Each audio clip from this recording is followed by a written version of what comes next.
Good morning, great people of the living God. Wow, I want to share something with you. I want to make sure that you receive this information because God is pouring into us in this season. Many of us have received financial increase in this time that we have declared to be one of the worst times in our maybe lifetime.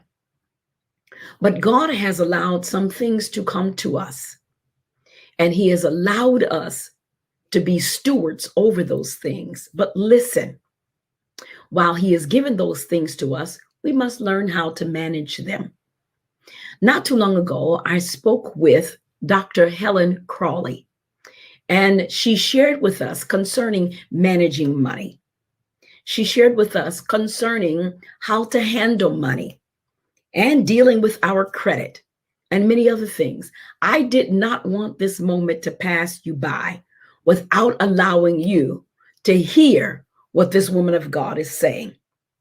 I spoke with not too long ago a man of God, and he shared with us that oftentimes we pray and we ask God for finances, and the Lord give those to us.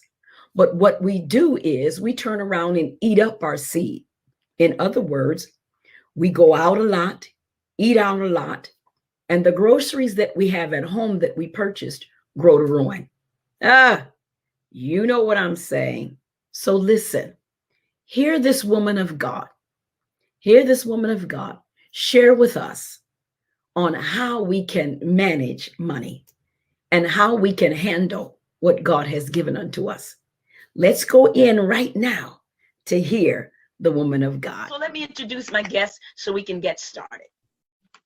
Make sure that you have something to take notes on. Don't trust yourself to remember all of this. Okay, so let's go.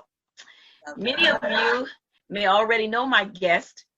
Her reputation for money success precedes her. She is Mrs. Dr. Helen Crawley Austin, CEO of Beyond Consulting Solutions, Mastering Money. She is an engineer. She is a speaker. She is an author. In fact, I have on me, as I shared with you, just one of her books that we're going to talk about and pull some nuggets from on this morning. It's entitled 30 Days to Better Financial Awareness, Mastering Money. So let's get into the conversation. I don't want to lose any more time. So welcome, Dr. Helen. Thank you, First Lady. Thank you. In your book, 30 Days to Better Financial Awareness, you not only share a message, but you also give tips in order to apply. I want to get into a few of those because our viewers need to see this for themselves. But I want us to have clarity on something before we get into the meat of the success of being debt-free. One of the things that you shared in your book is you talk about being financially healthy. Financially healthy. Tell us, what does financially healthy look like? Okay, so let me start by saying, and I'm going to quantify this because a lot of people feel like I have to make a lot of money in order to be financially healthy. And that's not true. So my definition of being financially healthy is spending less than what you make and investing in things that multiply. Okay. So having a discipline to spend less than you make and investing in things that multiply. And it's really based on Matthew 25, the talents, right? Luke and Matthew have two different stories, but one got 5 talents, one got 3, one got 1, right? And God gave all of them ability, all of them opportunity, and he expected them to increase. And the one that increased, he gave more, right? And it wasn't about, he realizes that some people have more ability than others. Some people are trained more than others. Some people are better at things than others. But we all have some ability. Yes. And we have opportunity based on that ability. And but whatever you have, you are responsible for managing that. And you're responsible for increase. And it's interesting that God didn't even talk about people who have negative. Wow. At least the man buried it. Yes. He wasn't in debt. He had at least what he was given, the same amount. So think about what God would say to us that are in debt. Because the average American spends 120% of what they make. And I don't even know what God would say. But the bottom line is it doesn't matter how much you make. God had the same expectation with the one who had the 1 talent. Not the same amount, but relative. At least he could have had 2. He didn't expect him to have 10 or 5. 1. And there's expectation regardless of how much money you make. That's interesting. The expectation and the ability. There are, I like that text because it kind of explains to us that, just as you said, no matter how much money that you have, we can live just as comfortable as somebody else that may financially have more money because it's based upon our ability. It's based upon what we have. For example, my living expenses may not be as great as somebody's living expenses that lives in a mansion that has several cars and all of that. But I can be just as comfortable and just as okay as they are because I'm managing my money on the step that I'm at. I'm managing and living my life comfortable right where I'm at, and they're living it right where they're at. Let me ask you this question, go off the script a little bit, and that is that, do you think that part of the reason why that we can get into debt is because I'm looking at the level that I'm on, and I'm looking at the level that somebody else is on, and even though I'm comfortable where I am trying to do what they do. Exactly. And so the here's the bad part about it. Actually, this is the good news, is that if you live where you are, where you're according to what you make, you can always build yourself there. You can get there by spending less than you make and investing in things that multiply, right? But if you go ahead of God and go try to live like they're living, but you haven't arrived there yet, you haven't invested in anything that multiplies, you are in debt, it's miserable when you get there. It looks like a great place, and it is a great place for them because they can afford to be there. But if you can't afford to be there, you're miserable. And most people don't realize you can get there. You can still get there. But maybe God has you in this place to teach you some lessons. Maybe he's building your muscles so that when you get there, you're strong, right? But the people just don't want to wait. It's microwave society. Like, she got it. God ain't no respecter of person, so I'm going to get it. Regardless if you can afford it. So you get opportunity, and you have ability, and you have to work, and you can build to where you want to go. And that's good what you said, and that is that you can get there. You can get there, but you have to build, and you have to be able to sacrifice in order to get there. So let's move forward. You said that you were not created to live within the financial limits of our society. Each of us has the ability and power to break strongholds in our lives. And financial bondage is a stronghold that must be broken. Can you elaborate on that? Yeah, the Bible's really clear. It said that we are to renew our minds, because he knew all of us had dysfunction in our family somewhere. I mean, parents did the best they could, but they had dysfunction. So nobody's perfect. So you got raised up and somebody may have teased you, or you raised up and your parents may have been tight, raised up and your parents didn't know how to save money, raised up and they may have beat you. I mean, there's always some dysfunction somewhere that happened to every single one of us. That's why we got to renew our mind. Right. And so imagine that we have the ability to renew our mind, to think like Jesus thought, to take the scripture and conform anything that we're going through for our good. So that's why the Bible says, as a man thinketh, so is he. We get to decide. I mean, everybody don't get to, as Christians, we get to decide. Yes. And it's really about your thinking. I just did a class last night. I'm doing a home ownership class. We had like 110 people register for our virtual home ownership. Wow. In my church, our goal, we're building legacy. So we want people to own homes, right? Yes. And so I was telling them last night that we have God that allows us to build. He told us that we are to leave our children's children an inheritance. Right. So we have to think that way. But we have an extra ability that the world doesn't have, that we don't use. I was telling them, they're listening to something called, and I hate this word, but it's called The Magic of Believing, and it's on YouTube. It's really worth listening to. It's really, people can take the scripture and come up with something mystical about it, but it's really, as a man thinketh, so is he. God works at that, believing and having faith in God. It's all centered around that, and they just contort it and make it sell out. But this is a guy that he uses some scripture, but he makes you think about what you can believe. Just imagine, if you can believe for anything, why would you believe something negative? Yes. If you can believe something positive. Yeah. But it just requires discipline. And so we are responsible for, nobody can help us with faith and discipline. Nobody can help you with that. Right.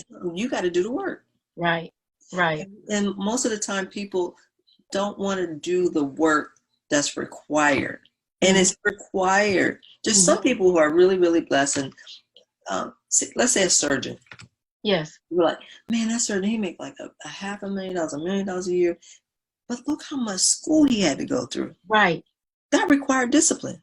Right. And it's paying off. You weren't willing to do that. Mm-hmm. You know, I mean, you weren't willing to go to school for 12 years. No. So it still requires, your discipline might be, I have to take this $29,000 a year salary and figure out how to live on 20 of it. Mm-hmm. That's how. Right. Yeah, I got to figure that out. I mean, it might not be fair. It might, you know, my mama's fault, my dad. At the end of the day, you grown now. You got to work with what you got. Mm-hmm. And so, yeah, so the magic of believing, go listen to it. You can Google it on YouTube. It's wonderful. It's life-changing stuff. So anyway, I was telling them that you have the power to believe in whatever. I know I'm off script completely. I'm not even letting you answer. You're okay. You're okay. I a couple years ago, did I say this on the last? I was believing God for $100,000. Did I say that? Go for it. If you said it or not, go for it. We need to hear it again. Well, 2 years ago, I said, if I can believe God for anything, I was listening to the magic of believing. I said, I'm gonna believe God for $100,000 by June 30th. This was February. But that's my blueprint. I didn't have a blueprint that could say I'm gonna believe God by February 30th. Okay. I wasn't there. But I said I'm gonna believe God by June 30th. Now that was still a stretch, but it was a way out, a little bit of ways out, right? Girl, May 27th came.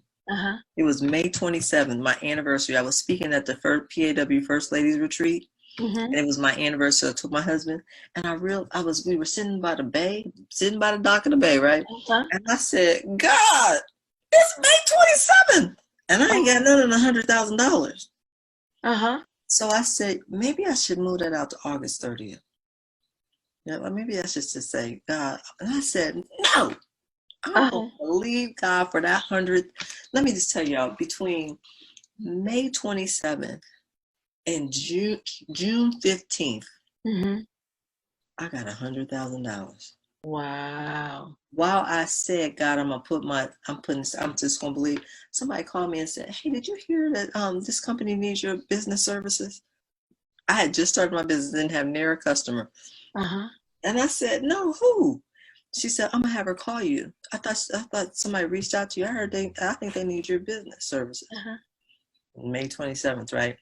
So I get back home and they're emailing me and I'm doing my little contract and da-da-da-da-da. And she said, by the way, our fiscal year is June 30th.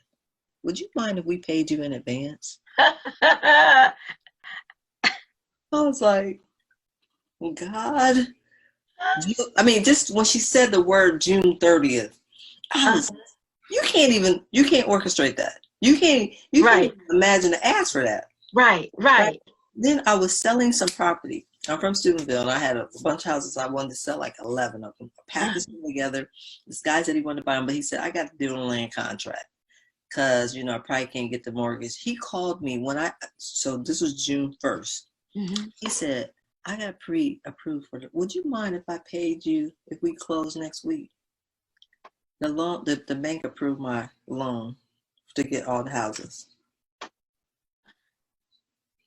June 5th, he said, can you come to Steubenville? I said, I'll be on a plane, in a car, whatever. Do you know by June 30th I had $100,000? Wow. So the lesson is, I said, so God, if I can believe you, and this was clearly miraculous. This was clearly God, the power of belief, for real. I had no idea how, none. I couldn't even orchestrate that. Anyway, so I said, if I can believe you, what's stopping me from believing that 100,000 every month? Right. It's a blueprint. Yes. You have to exercise that blueprint. It's what you believe. There are limits to what you will make. Like, for example, if you can tell what your blueprint is. So if you've never made over $100,000, like you just can't seem to get past that, or 50,000, you can't, you made it, but you can't get to 60 or 70 or 80, or it's 150, you can't get past that. Never, right? That's your blueprint. And and the funny thing about it is, even if you lost your job, you will probably get back to that blueprint. You won't go too much further lower than that. You will be around. That's what you can believe for. So although people can say, I want $1 million, I'm believing God for $1 million, they don't believe that. Yeah. Because if they did, they'd have it. Yeah. And so what God showed me is like, Helen, I'm getting you to the point where you can believe for the 100,000 every month, or a million every month. Yeah. But it's steps. It's mental. It ain't got nothing to do with God's ability. It has everything to do with my ability to believe. And so you have to build that blueprint. I believe we had the power to transform our mind. Yes. Conform it into the image of, God. I mean, yes. Let me just tell you, I did it again this year, May. I said, this time I said May 1st by May 30th. Yes. I'm getting better at it. I'm saying this just so, I'm not saying this to brag. I'm saying this so that somebody else can try it. Yes. Not try it, but do it and believe it. I said, I told my husband, and I only told my mother and my husband. I said, Mom, I need you to pray. Me and you going to touch and agree. My mom a prayer warrior too, man. She like you. Yeah. I said, we're going to touch and agree. She said, okay. You would. I'm just telling you. God gave me double what I asked for. Yes. I'm learning to be very specific though. Because, so like I said, I want $100,000, and it ended up not being 100,000 profit. It was like 80,000 profit. And I said, I didn't ask right. He gave me $100,000, but so you just learn. But anyway, I was volunteering. I've been volunteering for an organization for several years. They just decided to pay me a lump sum. Wow. What else? Oh, my business, my engineering firm, we did an audit. They were missing $50,000 in payments from an audit. Wow. I had no clue. My bookkeeper wasn't doing it right. By May 30th, they paid. We did an audit. We all did it together, and they called them all up. Wow. Is that like God? God will orchestrate anything. He will make your business be behind in your pay. Like yes. You know what? Just listening to you sharing your story or sharing your testimony, I want to challenge. I want to challenge all those that are watching. I want to challenge them to believe. You thought you believed before, but I want to really challenge you to believe. Whatever you need from God, whatever you want, challenge. In fact, the book of Malachi tells you to test him. Yes, he does. To test him, try him and see if he will not open up the windows of heaven, and not only open up the windows of heaven, but that he will rebuke the devourer for your sake. Wow. And I believe God, and I'm challenging.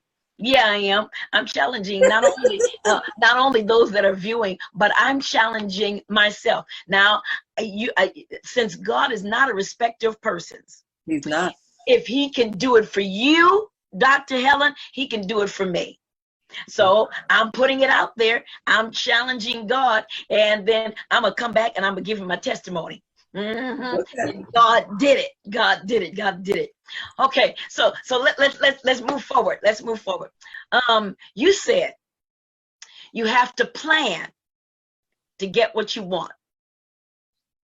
Why is that? How come I can't just go for it without planning? Because so if you are going to California, you got a destination. You got to plan out the route. If I'm going from Chicago to California, I ain't trying to go to Florida to get to California. Right. I got to plan the route. And so I'm an avid believer in goals. Mhm. And studies show that people who write their goals down Yeah. are 42% more likely to meet their goals Okay. than people who are not. Mhm. And even if you never go back and read them Mhm. throughout the year, because you wrote them down, you are more likely to meet your goals. People who write their goals down. And so I've always written my goals. I take December, the last 2 weeks of December, and I try to hit somebody's beach because that's where I flow, by the water, right? December. Mhm. And so, and I do my goals. Like I dream for the whole, I'm so excited on New Year's Eve. You know how you have New Year's Eve service? I'm at a whole nother level by myself. Uh-huh. I have spent my last 2 weeks Mhm. just dreaming about the possibilities of the next year and Uh-huh. writing down my goals. Uh-huh. And I have files for this year goals for this year. I got themes, I have scripture that go with my, all I need is a seed. All I need is a scripture that keeps me like, even when I come up against obstacles, I go back to that one seed and be like, you got this, keep going. And so you have to plan. Yes. If you don't plan where you want your money to go, it'll go everywhere. It'll go anywhere. Okay. And so that's why you should set some financial goals. You should set some um, personal goals, growth goals, spiritual goals, because it all goes together. Like if you ain't in the Word, you ain't gonna know what God said about your money, no way, and what you can have and can't, shouldn't do, and should do, and get some direction and some revelation. Right. But you have to plan, and that's why I say everybody should do a spending plan. Mm-hmm. So, I mean, you can do your goals and all that kind of stuff, and then you have to break it down so that it's in chewable bites. So you can actually, because that's called tactics, but you want to make sure you do a spending plan. Okay. So where do you want your money to go, and then track it to see if that's where it's going, and then adjust. That's interesting, to track it and then adjust, to plan it, to track it, and then adjust. I want our viewers to listen to that. Plan it, track it, and then adjust. And that's the truth, because if we don't plan where our money is going to go, we will think that we have all this extra money and spend, and that's when we really get ourselves into trouble. I'm trying to write that down. Plan, track, and adjust. There you go. Write your own notes down. There you go. Let me give you an example of that. Uh-huh. People always say two things: groceries and eating out. Okay. So say do a proposed spending plan. What you think you spend your money on, right? And they will say, I probably spend $300 on groceries. I probably only spend about $150 eating out. When they track it, I had one person who was spending $1,200 eating out. I had no idea. Oh. It was a single mom with a son, and they ate out every day. Oh. $1,200. Imagine the groceries you could buy with $1,200. You don't even need that many groceries for two people. No, you don't. But just knowing that, for the rest of her life, she already know you got a tendency to eat out too much. Yes. You have a tendency to spend $24,000 a year in somebody's restaurant. Wow. You could do a whole lot of things with $24,000 times 5. Wow. This is over $100,000. Is that where you want to spend your money? And so what they think they spend and what they actually spend is different. And you can make the adjustments. So she made the adjustment, like, this is not going to happen next month. This ain't happening ever. Now I might eat out. I'm not going to not eat out forever, at all, but I'm not going to spend $1,200. She made the adjustment. Yes. So that's a really good example where most people actually fall short, eating out groceries. I believe that. Now, that's a booger right there. Snacking, it gets you when you get to that, when you get to the grocery store and you get to the cash register. That other area that gets you is all those free snacks. Oh, okay, we're going to move on. One of the steps to mastering money, you talk about areas that block us from managing a budget. Mm-hmm. Can you share with us what you mean by the areas that will block us from managing a budget, from setting a budget? What stops us? You talk about the reasons, the things that will stop us from managing a budget. You try to like I'm trying to remember my own stuff. So there's a couple things. Mm-hmm. One is just discipline. Okay. You don't have the discipline to actually do it. It does require discipline because nobody wants to do it. The other thing is, and I'm not sure that I said this in the book, is husband and wife being on one accord. Yeah. I've had couples come to me. I'm doing home ownership, and the wife bring her husband in saying, "I need you to talk to him because he spends too much," or the husband said, "I need you to talk to her. She spends too much." Mm-hmm. So they can't have a house because one is a spender and one is not. Mm-hmm. Like spending everything they have, charging up credit cards and hiding it, Wow. And so you have to. One thing that Bishop Brazier did really well when we first got married, we were at Bishop Brazier's church. Okay. And it's a hike, 55 minutes from my house. Couldn't do it ever, but like we did our marriage counseling there, and it was for 16 weeks, and we were like 16 weeks. It was the best thing we could have ever done. Okay. Because they aligned us with our finances. Yes. So we knew credit reports, credit scores, we knew debt, every credit card, we knew 401k balances, we had to put everything on the table. Mm-hmm. And then we had to talk about, how we spend, how we grew up. Okay. Do you use a lot of credit cards? I didn't use credit cards. He did, but he had an 800 credit score, and I had probably 600. Okay. And so, but I didn't have debt. Okay. And I didn't have debt, right? Mm-hmm. So we had to come together and say, okay, how are we going to live? Mm-hmm. And so we decided we're going to pay. I said, I can't marry nobody with debt. Okay. You got to pay. You got to get rid of that. So, yeah, it scared me. Mm-hmm. So we maneuvered to get rid of the debt, and we could buy anything because he had good credit, And so we had to get through that. Mm-hmm. And so that sometimes people can't get on one accord, so they can't do a budget. It's not possible just for the wife to do it and the husband to do it, or the husband to do it and the wife don't do it. You got to come together because you're going to build something together. Now, I'm not sure what I said in the book because I ain't read it lately. Did I get it? But you on point. Yeah, those are two really disciplining your mind. It's almost like exercise. Yes. You guys want to exercise. You know you need to exercise. You just don't want to exercise. You just don't do it, right? Right. Same thing with the spending plan. And I try not to call it a budget because budget is like a bad word, just feels like painful. Spending plan is, how am I going to spend my money? Yes. I worked hard for it. How am I going to spend it? Mm-hmm. I'm going to put a plan around how I'm going to spend it. Mm-hmm. So it requires discipline.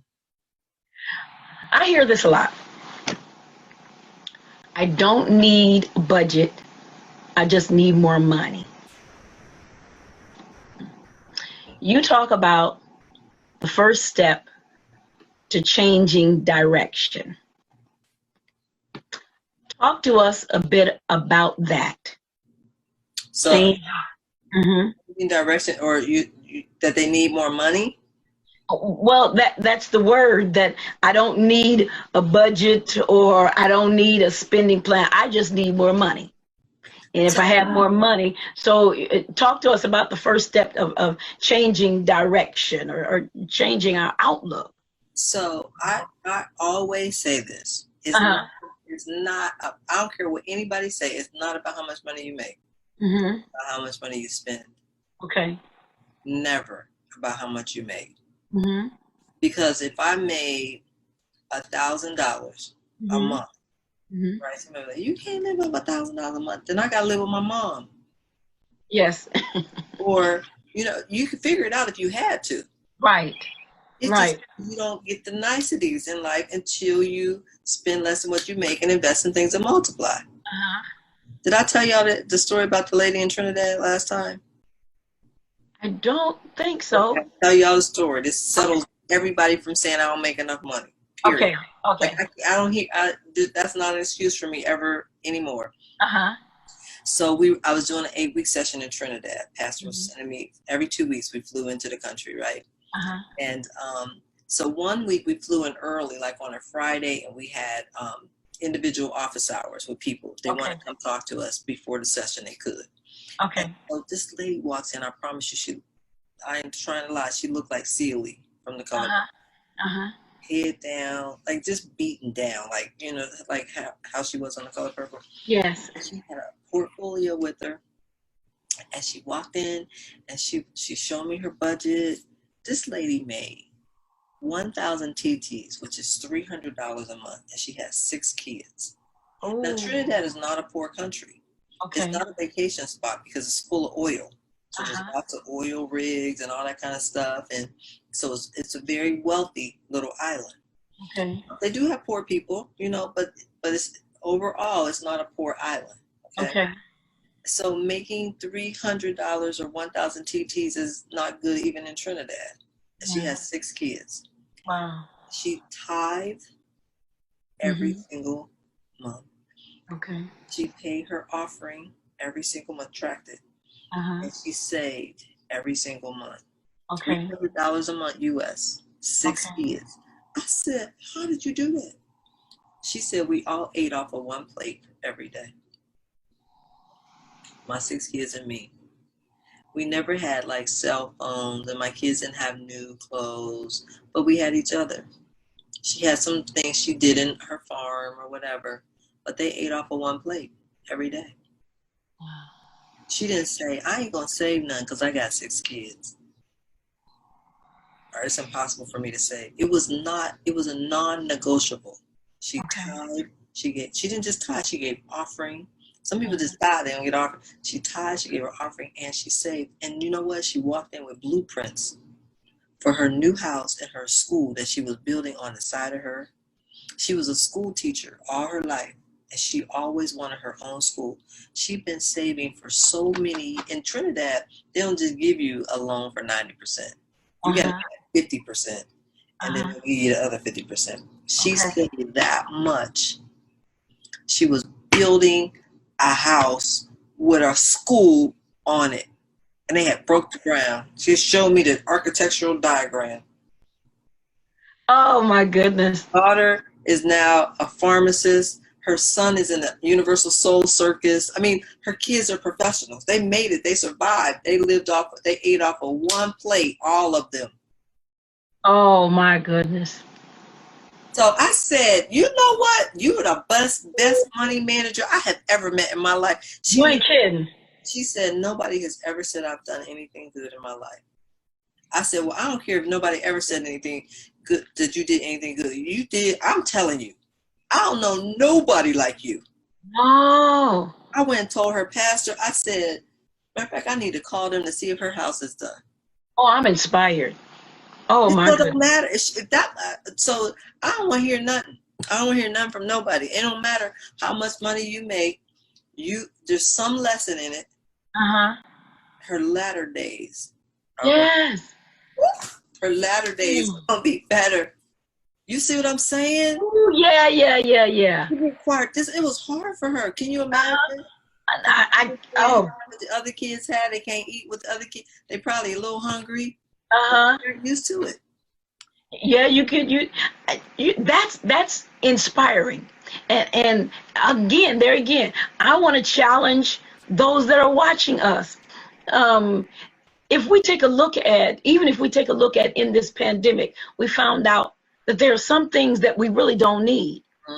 And some things that we really don't need to purchase anymore, because we found out ways that we can get around. We found out natural ways of doing things without purchasing these big ticket items that will do what these natural remedies will do. I'm challenging those that are watching to take a look at what you have. Don't go out and buy not one more thing. I noticed during this whole pandemic, didn't buy not a pair of shoes, didn't buy a new outfit, only the necessities. Right. And you found out things that you had in your closet that you forgot you even had. But take a look at what we can do without. That's inspirational to know that she saved all that. Now that's a lot of money to build a house and to build a school. Like a preschool, but still A building period is a whole lot of savings. She brought me the bank accounts. She brought me the architectural drawings. They were breaking ground. I said, girl, I hugged her. When she left, I cried. I would have too. And she walked out with a whole different countenance because nobody had ever told her she had ever done anything good. That is awesome. Oh, I tell her she did good. Oh my goodness, I know. So anyway, I just want to encourage people. No, don't focus on what you make. Focus on how to do with what you got, and it will get better. Mm-hmm. Even when you do a spending plan, and people don't like to say the word budget, you don't have to live by that strict guideline for the rest of your life. Mm-hmm. But maybe you need to save enough to do an investment, or save enough to start your business, or and then you can lighten it up a little bit. And once you live by a budget for a while, or a spending plan for a while, you'll know when you're off track. Mm-hmm. You'll be like, I done ate out 3 times or 4 times this week. Let me bring it back. You don't even need the budget to tell you. You already, there's something in your gut check will be like, I'm spending way too much at Red Lobster. Mm-hmm. Or way too much McDonald's or Wendy's or ice cream or whatever. Mm-hmm. Your gut, you'll build the inner strength to know, intuition to know that you were spending too much. You went too far on shoes. You bought too many outfits this month. You know what I'm saying? You just know, because you've been living. And the pandemic, you're right. The pandemic has shown all of us that we can do our own nails if you have. Right. You can do your hair. You can wear natural styles. You can pop on a wig. Right. Girl, you can do your own toes and your own feet. Right. You can cook. You can learn new recipes. Right. Right. You got to dress from the top up. Right. Like we learn so much about ourselves. So use the pandemic as a jumping board to being where you don't go back and do everything you were doing before. Right. Right. Like, be like Oprah. I'm wearing clear nail polish. Right. And keep my money. Right. I'm with you. So let me say this. Starting or devising a plan to be debt free. Mm-hmm. First thing is to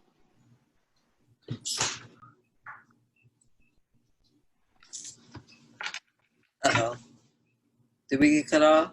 No, we're still here. Okay. Devising a plan to be debt free. The first thing is to write it down?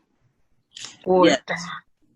So you can even, I don't know if anybody knows a spending plan, but you can write it on a piece of paper, but you can do a spreadsheet, write all your income and all your expenses. I will even send you one of my spreadsheets that has all the formulas in it, and you can put it in your group. Okay, good. So you can use this template. It has a proposed column and a actual column, and then the difference. Mm-hmm. And so the key thing is that you got to do, the proposed budget is easy. Spending plan. The proposed spending plan is very easy because you just kind of guess what you think you spend. Okay. Actual, that takes the time. Okay. You either download your bank statement if you're using credit cards. Take 1 month and use debit card for everything. Don't do that all the time because you spend it with the debit card. And then just print it out and sort it alphabetically. So how many times you see Kroger's? Add up all the Kroger's, Mm-hmm. groceries, all the Walgreens, you Mm-hmm. know, all you can categorize things, and then you can actually see what you spent compared to what you thought you were going to spend. Right.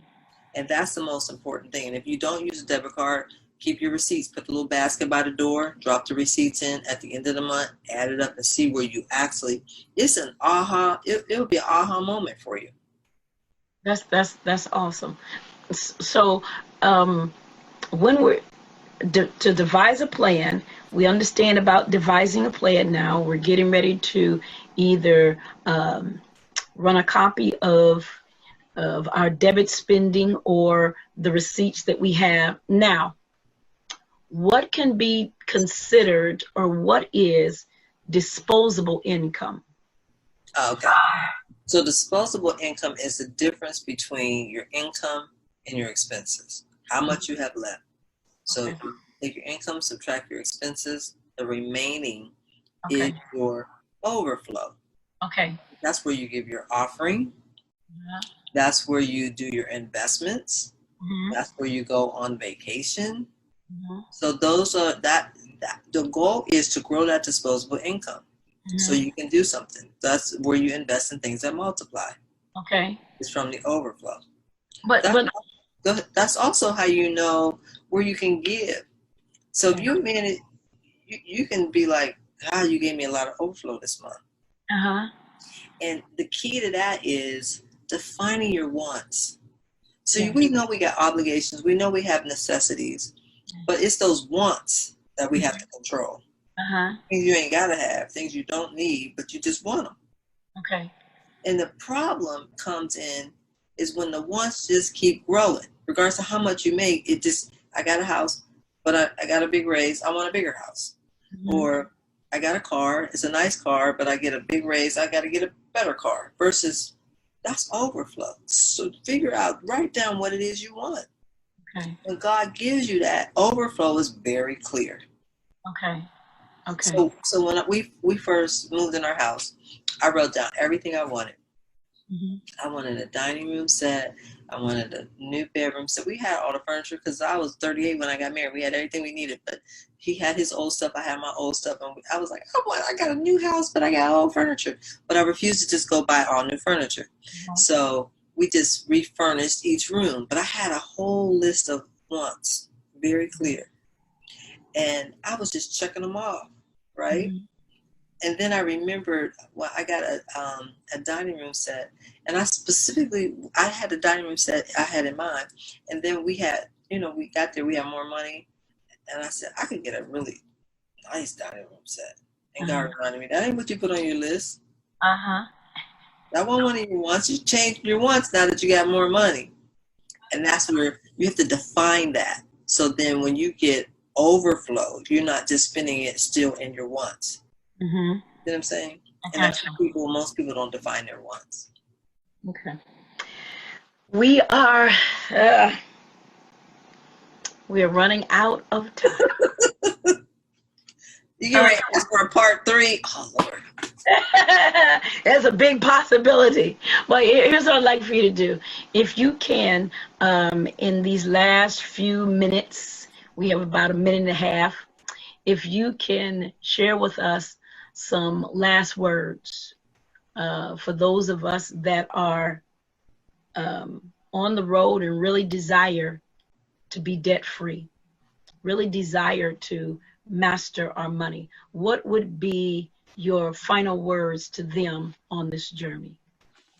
So when I think about being there, I got lots of parting words, but I'm going to summarize it this way. Mm-hmm. When you think about your money, you only have I want you to think about it from now on. How much am I going to make in my lifetime? You can Google lifetime earnings calculator. Wow. Okay. And it'll have a little algorithm in there. You put in how old you are, what year you want to retire, and how much money you make. Mm-hmm. So if you are 50 and you're going to retire at 65, it'll tell you how much money you want to make. If you're 25 and you're going to retire at 65, it will tell you that. Okay. Even if you're a high school graduate and you haven't gotten a degree, you still going to make $1 million in your lifetime. Mm-hmm. I want you to start planning your life around what you're going to make for your life, not how much you're going to make in a year or how much you'll make per month or how much you'll make for an hour. So then you could think, if I'm going to make $1 million in my lifetime from age 25 to 65, am I willing to spend $200,000 of that on a car, on cars? You might say yes. Am I willing to spend $50,000 of that on cable? You might say yes, or you might say I could spend that $50,000 somewhere else. Or am I going to spend $200,000, $300,000 on restaurants? Of my $1 million, I only got $1 million. Am I going to spend $300,000 of that eating out? Or do I want a house in Florida? Or do I want some investment property that could be bringing me more in? And so I want people, my message is really think about that lifetime pot of money and manage that. Otherwise, it'll get away from you. You'll think about what you spend for the year or what you spend for the month. And if you multiply that times 10, you are flabbergasted. You're like, what did I do? Right. People spend $200 a month on cable. Multiply that times 12, that's $2,400. Multiply that times 10, that's 24,000. Multiply that times 20, and that's what, 48,000 on cable. Yes. Of your lifetime earnings you spent on cable. You see what I'm saying? So I'm just saying, that's my parting words. I want people to begin to think about, how do I manage my pot of money to make sure that I'm leaving my children's children an inheritance? Because all of us are going to make $1 million at least. Yes. In investing in our future, investing in our children. Thank you so much. I want you to please share with our friends how they can get in touch with you so that you can coach them as investors, as individuals, as pastors, and even more. You can share with us how they can get in touch with you. So I'm having home ownership sessions, but by August, I'm going to be launching programs that are going to be able to help people, systematic programs. I have curriculum developers that are just picking my brain and actually, because I'm an engineer, right? So they are curriculum developers, and they're like, Helen, we're going to pull it out of your brain and we're going to put it in a curriculum, because I love to teach. Wow. I want to be able to teach effectively according to best practices, right? Same thing with a branding company. So here's what I do. I teach what I live. Am I perfect? Absolutely not. But do I think God has blessed me with some insights and some revelations that I want to share with everybody else? Because a lot of people just don't know. That's true. So my goal is I don't have a finance degree, and you don't really have to, in order to, like Dave Ramsey doesn't, that's what I hear. And so you don't really have to, but there's a lot of people teaching things that don't live it. That's true. I'm trying to live what I teach. Right. Or I teach what I live. So anyway. And so you can my website will be helencrawleyaustin.com. It's there now, but the new stuff will be up in August. I'm on Facebook, Helen Crawley Austin on Facebook. I do Mastering Money Monday tips every single Monday. So you can go there and take a look at that. And you can drop me any questions. I do all kind of polls on what people think, where I can help them. So feel free to jump in and follow me on social media, Instagram and Facebook, Helen Crawley Austin. Thank you. Thank you. I know this has been informative, and I know this has been encouraging to many of us and inspirational. It definitely moved me even a little closer. I shouldn't say even a little closer, but it's inspired me to push even more towards where I want to be and where I know that God can take me and even beyond. So I want to share with our listeners that if this is ministered to you, please share with Dr. Helen. Go to her Cash App at $ Helen, HELEN, Austin, AUSTIN. And please sow into her. She's doing an awesome thing, and I appreciate you. And there may be a number 3 coming. We'll let you know real soon. Okay. So thank you so much, Dr. Helen, and we look forward to talking to you again soon. All right. Thank you. Have a great day. Bye-bye. Bye.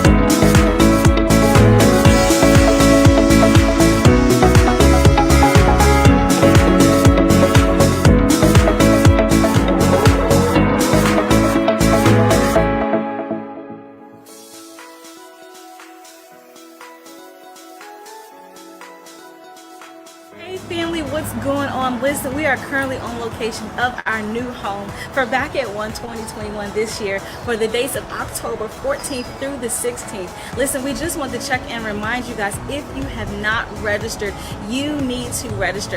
If anyone has been to Back at One previous years, you should not rob anybody to be here this year. Even though we were unable to see everyone last year, we are meeting live and in person on this beautiful campus here in Plainfield, Indiana. And I want to make sure we see your face in the place. Listen, registration is going quickly because our numbers are very, very small this year because we have catered it to a smaller, intimate group this year. And if you want to receive what God has for you and you feel safe traveling, make sure you are here October 14th through the 16th for Back at One. We love you guys. We cannot wait to see you in the place, to see your face. Take care. We'll see you soon.